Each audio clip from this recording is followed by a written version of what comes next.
காஷ்மீர் பிரச்சினைக்கு தீர்வு காணப்படாத வரை பத்தான்கோட் உரி தீவிரவாத தாக்குதல்கள் தொடரும் என்று பாகிஸ்தான் முன்னாள் அதிபர் பர்வேஸ் முஷாரப் தெரிவித்துள்ளார். தந்தை டிவி செய்தியாளர் ஹரிஹரன் அவருடன் நடத்திய சிறப்பு நேர்காணலை தற்போது பார்ப்போம். Look at what happened. Prime Minister Narendra Modi invites Nawaz Sharif for his swearing in, then follows this Herat attack. Then he goes to Pakistan, comes Pathankot. If such is an environment, how can these be taken forward? No, that environment has to be accepted as a reality because of what you are doing in Kashmir and the unresolved Kashmir dispute. Therefore, Pathankot Udis will keep happening.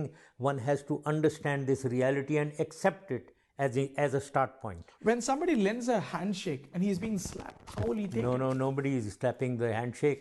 Nobody is extending a handshake, right? You are wrong when you say you don't come and kiss on my cheeks and this is the handshake. And then you go and abuse me when you go home, go back to your country. That didn't happen. When there was a handshake, follows an attack. Always look at what Modi Saab talks of Pakistan. Look at what his intentions are on Pakistan.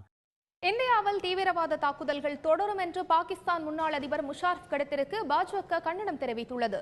உரையில் நடந்த தீவிரவாத தாக்குதலுக்கு India சரியான பதிலடி கொடுத்திருப்பதாகவும் பாகிஸ்தானை சமாளிக்கும் வல்லமை பிரதமர் மோடிக்கு உண்டு என அக்கட்சியின் மாநில தலைவர் தமிழிசை தெரிவித்துள்ளார்.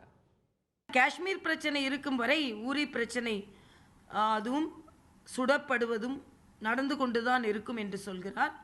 ஒரு முன்னாள் அதிபர் இப்படி சொல்வது அழகல்ல. ஏனென்றால் தீவிரவாதம், எல்லை பிரச்சனைகள் ஏதாவது ஒரு காலகட்டத்தில் கட்டுப்பாட்டிற்குள் வந்தே ஆக வேண்டும்.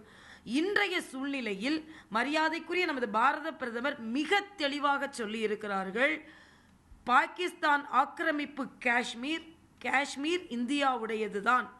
ஆக இந்த போராட்டத்தில் இந்தியா நிச்சயமாக உறுதியாக இருக்கும் என்ற எண்ணத்தில் அவர்கள் அப்படி பேசுகிறார்கள். ஆனால் ஊரி தாக்குதலுக்கு மிகச் சரியான பதிலடி கொடுத்த பிரதமர் அவர்கள் அவரின் வார்த்தைகளை மட்டுமல்ல பாகிஸ்தானின் செயல்பாடுகளையும் எப்படி கட்டுக்குள் கொண்டு வருவார் என்பதை நாம் பார்க்கத்தான் போகிறோம்.